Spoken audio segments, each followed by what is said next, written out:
Hey everybody, thank you for clicking on this video. Real estate is something that I'm super passionate about. In past years, people have asked me all the time, hey, what's your best advice on how to buy a house? And really, I'm so passionate about it that usually I'll sit down with them for an hour and tell them everything that I'm about to tell you right now. So for the first time ever, I am making this into a presentation. And hey, I just hope you can get something out of this, regardless if you're a student or if you're a young adult getting ready to purchase. All right. Here we go. Let's begin. This is one video out of 10 videos in my financial series. So please take a look at some of the other videos that I have posted. Before we begin, I have to do this. Thank you to our viewers. And you know who you are, who are so loyal and just so interested in and passionate about learning about finances. If you like what you've heard so far, please subscribe to our channel. Once again, I always have to ask for that because that's the one way you can repay me, by just hitting that subscribe button and being a subscriber to all the life skills that I'm going to teach you in the next few years. This free financial series is only the beginning, so I hope you stay with us on this journey. Any questions or comments, comment down below, and I'm more than happy to respond to every single one as soon as possible.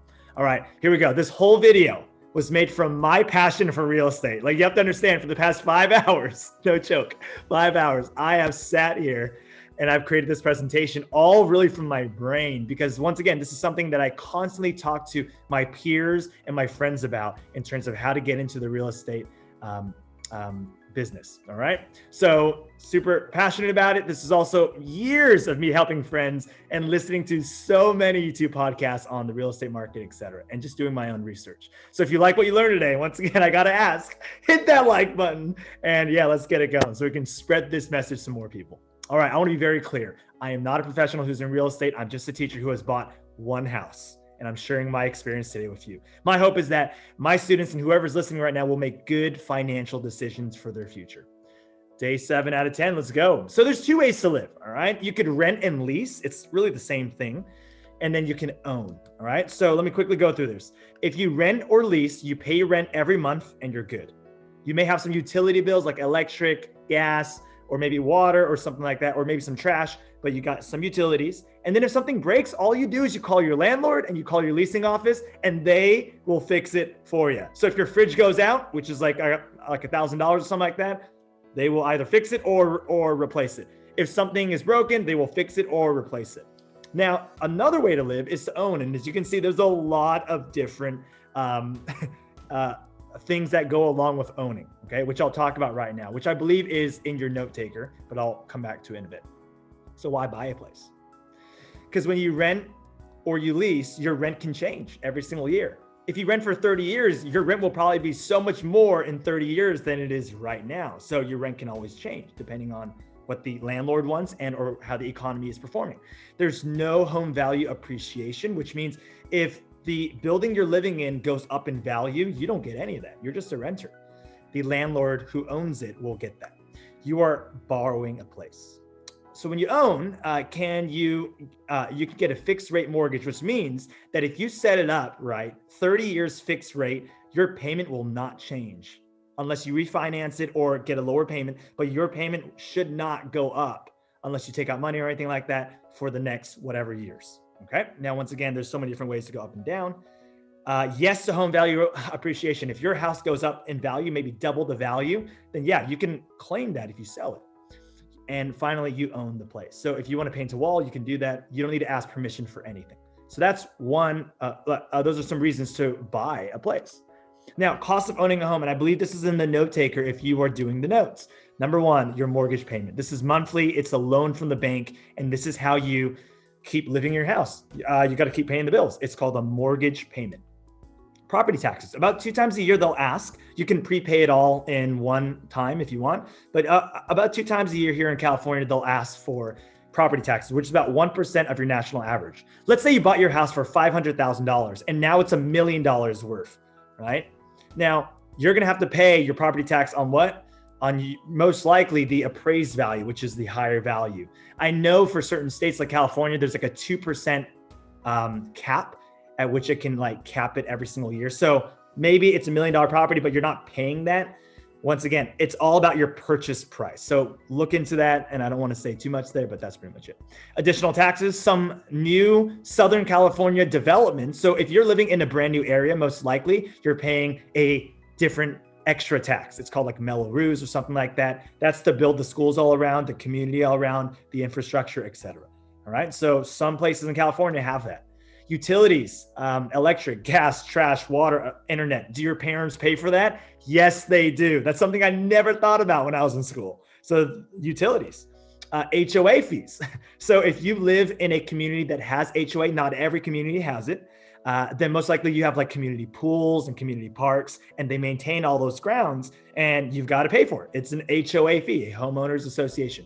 You got to pay for insurance. This is your biggest asset, your biggest cost in your life. You've got to insure it, because if something happens like a fire, flood, or earthquake, it may be bad.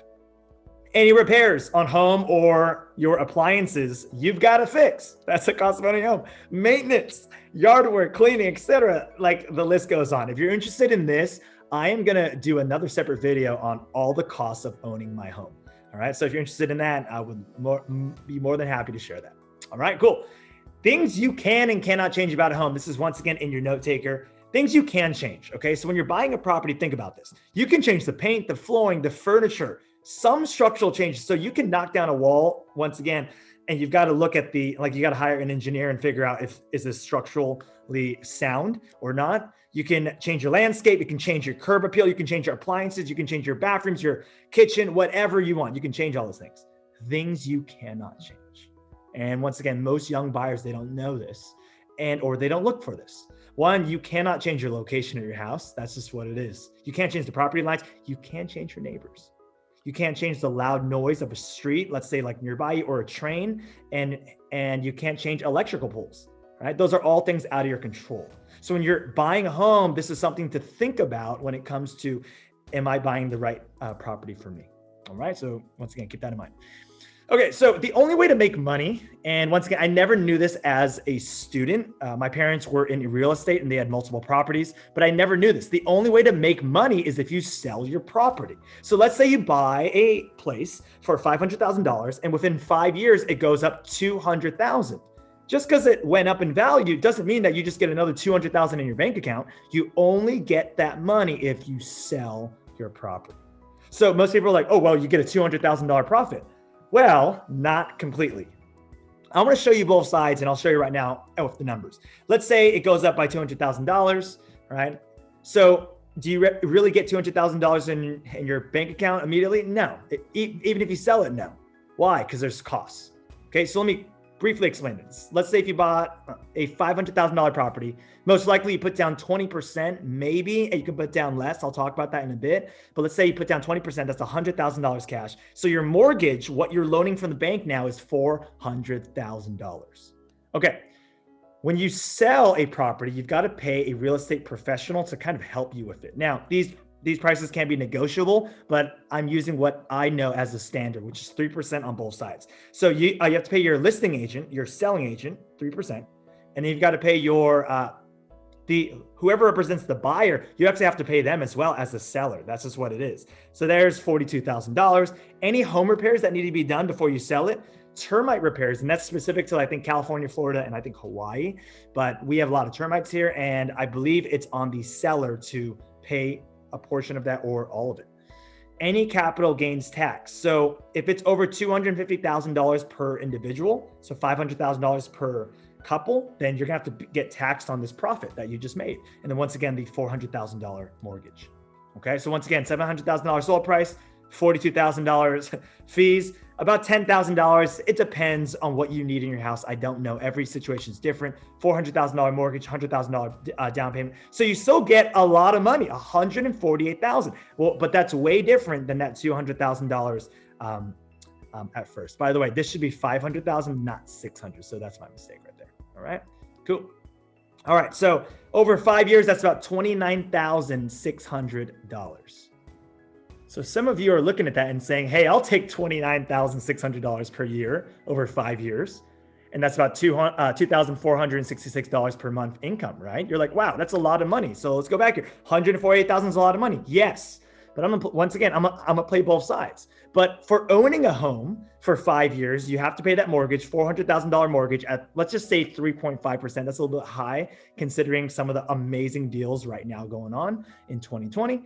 But that's about $1,796 per month. And then your estimated property tax is about 1.2%. Let's just say, once again, depending on where you live, that could fluctuate, but let's just say it's $500 a month. So really what you're looking at is, sure, if you calculate 148,000 over the past 5 years, yeah, that's 2,466 per month. But look, the cost to own is 2,296, and that's not including utilities and repairs or anything like that. So really, it's a break even. Still a good deal, but I just want to let you know that whenever you look at people who sell properties, like, wow, they just made $200,000. You got to understand, to own it, to maintain it, etc., that's all money there as well, right? But even for free rent, hey, for 5 years, technically, it's a pretty good deal. Okay, so take a break. Some of you are like, geez, what's going on right now? Soak it in. We're just getting started. Okay, so if you like what you're listening to, awesome. If you don't like it, hang in there. I'm telling you, we're getting to the good parts. A common question that I always get from my students, especially if you live in a high cost area, can I ever own a home? The answer is yes. All right. Now, you're not just going to get it. You've got to plan for it. You've got to set goals for it. My wife and I saved, I believe, 6-7 years before we could ever even think about purchasing a home. All right. So once again, be flexible about when and where it is, right, et cetera. The answer is yes. If you truly want to, you will. Absolutely. It doesn't matter how high cost of an area you live in. Think about that and yeah, be positive. Not all real estate in the US is equal. The most expensive real estate is in New York, and take a look at some of these areas. California. Are you getting a trend here? Yes, California has some of the most expensive real estate. All right, so go look that up. Not all of the types of homes are equal. There's apartments, and usually apartments are places that you rent or lease. There's condos, and that's usually more ownership. But once again, condos are in like the same dwelling unit, but they're just separated.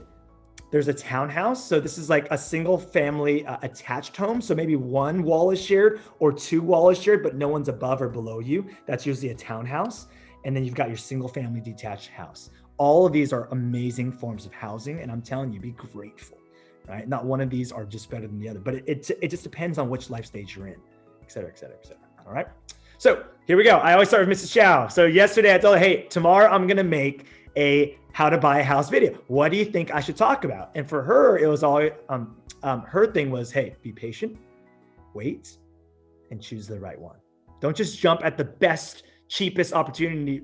Choose the right one and make a wish list. So what was our wish list before we bought a house? Now, you have to understand your wish list isn't just something like you sit down and you just go through and you're like, this is all I want. In addition to that, I would say it's a lot of experience. Mrs. Chow and I lived in multiple places before owning a home. And I'm telling you, each of those places, and we thought, oh my goodness, one day when I buy, I do not want blank. I did not want blank. I do want blank. So here's our wish list. Close to family and friends. That was the number one thing. Has to be close. Because then we want to always see them whenever we want to. 2, the neighborhood. 3, the noise.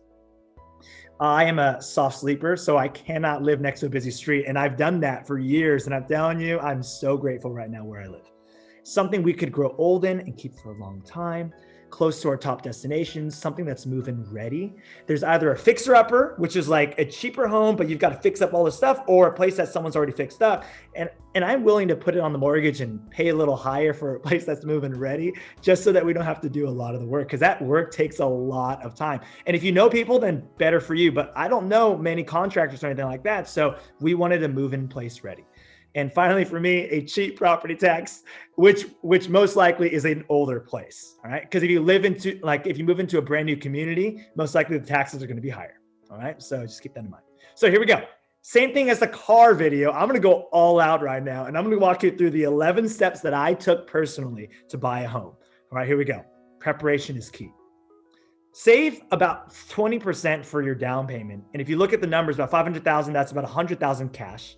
$1 million would be $200,000 cash. And you're like, that's a lot of money. Yeah, but don't ever look at that in one sitting. Like, you have to understand, if I'm doing that over 6 years, if I save $10,000 and my wife saves $10,000, that's $20,000 a year. in 5-6 years, and you'll have that money for your down payment. So save for it, make a goal, etc. If I were you, this is my personal opinion, you don't have to, but pay off all your debt. No car loans, no student loan debt, no personal loans, no credit card loans, nothing. Pay it all off, because when they look at your record and they're going to see that, wow, this person is really good, solid standing. Still have about 6 months of emergency funds left, because you don't know what's going to happen. Something may break or something like that. So you've got to be ready.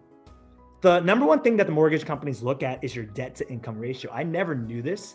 When I first put down an offer on my first home, I was 25 years old and I was ready to go. I had everything ready to go, but my debt to income ratio was a little bit high because at the time I purchased that Honda Civic for my parents. I purchased a car for my wife, etc.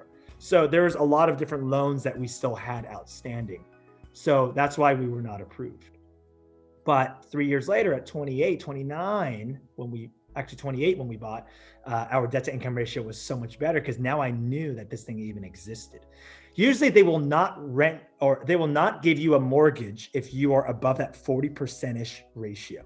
So what does that mean? Let's say you take home $5,000 per month. Well, take 40% of that and your current rent, your car payments, your student loans, all that stuff cannot surpass 40%. If it does surpass 40%, then you're not a solid buyer and they may charge you more or they may just not approve of your loan. And that's just what happened to us.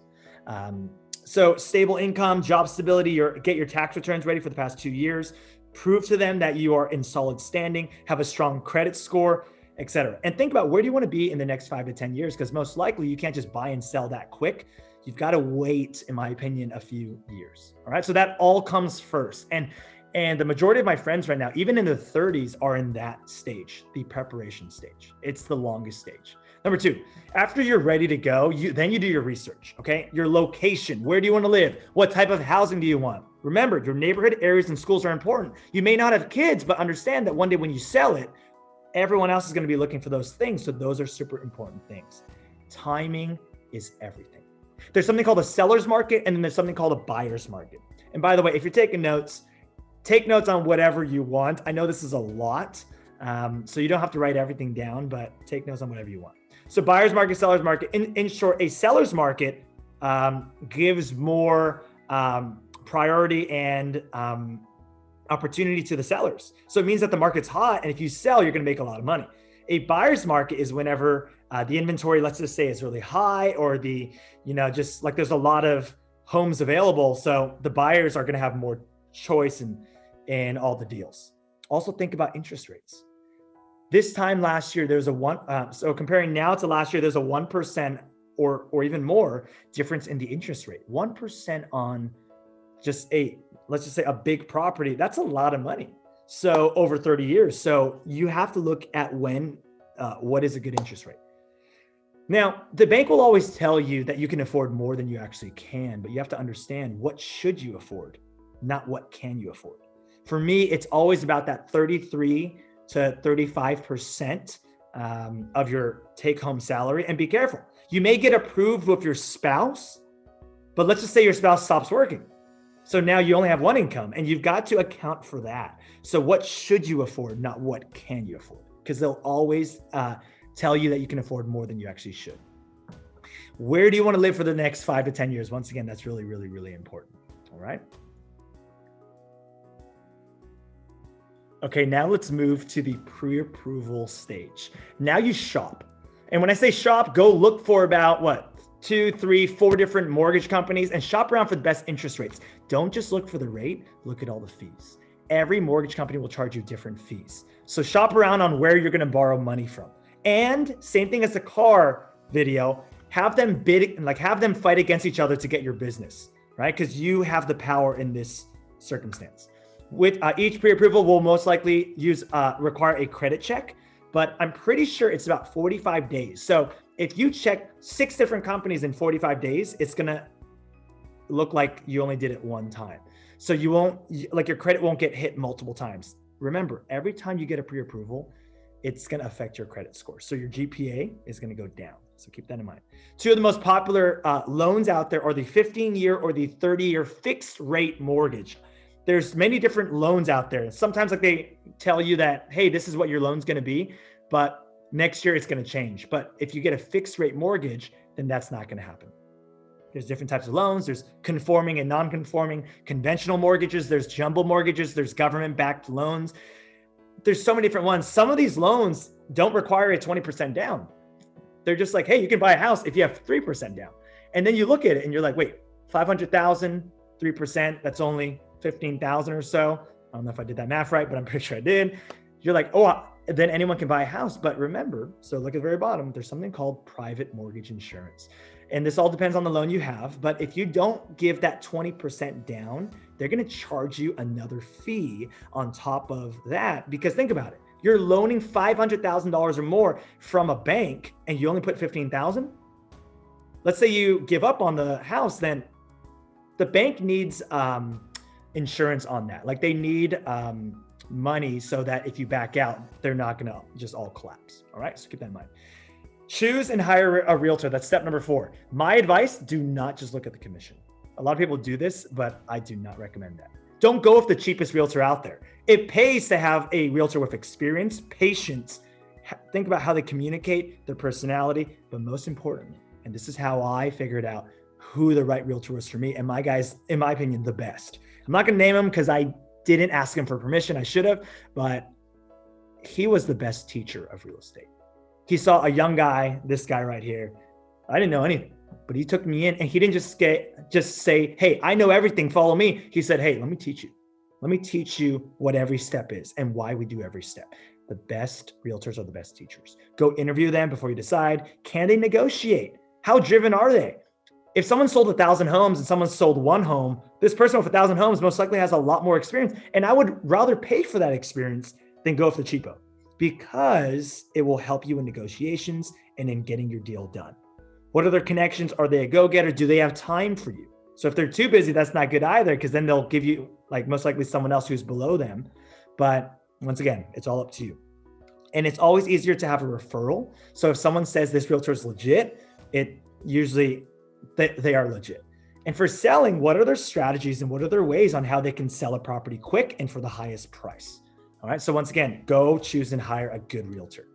Look for places. So go look for places next. After you get a realtor and your pre-approval, you can get a realtor before you get pre-approval and you can flip those, but that's all that you got to do.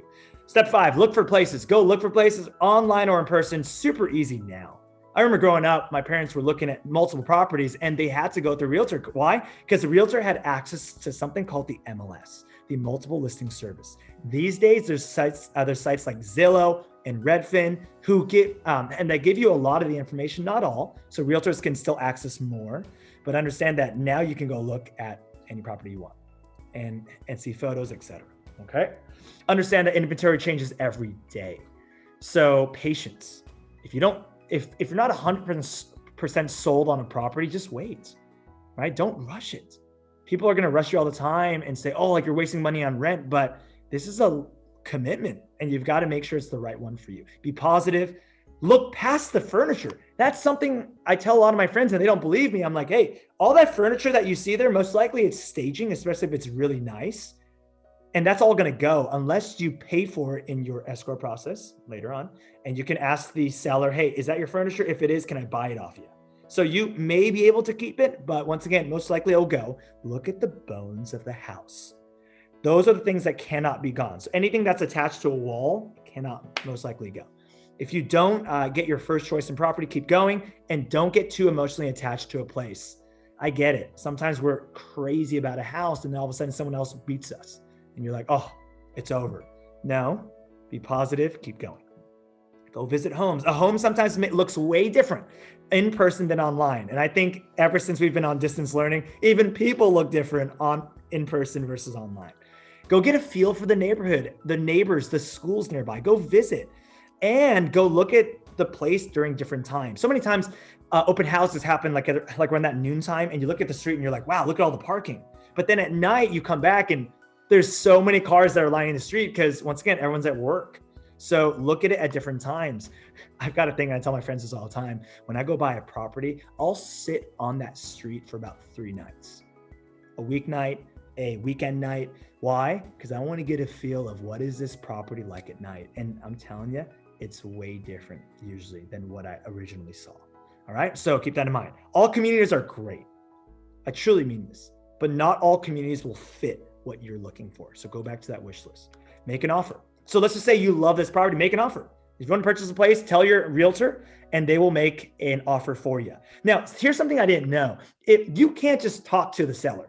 That's not how it works. Everything in real estate works with agents. And I truly believe that's for the best, so that there's no like personal fights or anything like that. So everything has to go through your real estate agent. So if you wanted to talk to a seller, have your real estate agent contact the other agent, and then they will communicate that to them. That's just how it works. And I believe that's the best way. Look at the comps and the comparables around you. Let's say you're buying a 3-bedroom house for this price, but then one just sold down the street 2 weeks prior. That's the same square footage for a higher price. Well, sometimes look at this. Selling agents will list a property lower than they actually know it will go for. Why? Because they want to create a bidding war. And whenever you have a lower price, more people are going to be crazy about it and attracted to that price. So that's what they want. Ultimately, when you make an offer, yeah, it may take a few days and you may go back to back, but you have to win the seat. And what that means is you have to be the highest bidder. That's just what it is, and or have different things. So there's a lot of different ways to negotiate, not just price, but price is usually the main one.